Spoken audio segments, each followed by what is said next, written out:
So yun mga idol, magandang hapon pa rin po. So pasensya na kayo mga idol dahil ngayon lang po tayo nagkagawa ng video.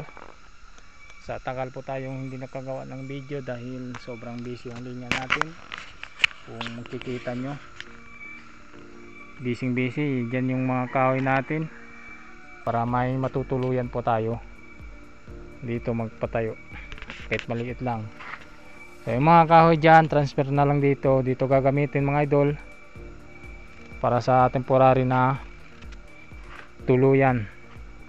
So bale ito dito yung sinabi ko sa inyo na inanda natin yung sahig para po sa mga karga.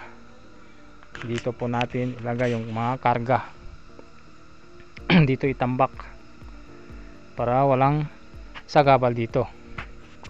So yun, may mga buhangin tayo pero kulang pa dahil marami tayong gagamitin ng buhangin para pang buhos sa haligi at saka sa hollow block. So yan, kailangan po muna natin linisan yan, kawayan natin mga idol para sa sahig.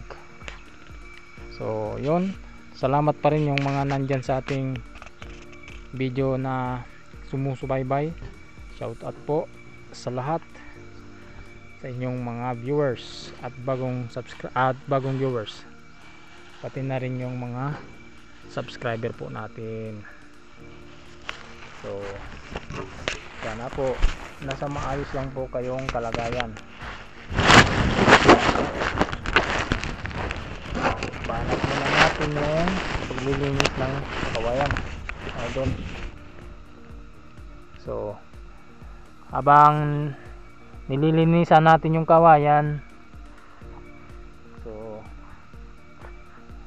nakaset lang yung video natin mga idol. So yun, continue pa rin tayo.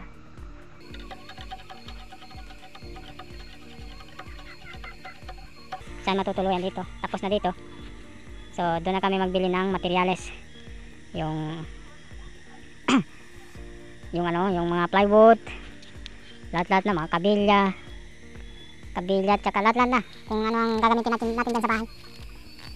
Mga pintura. So yun, mga tie wire. So yun, dito na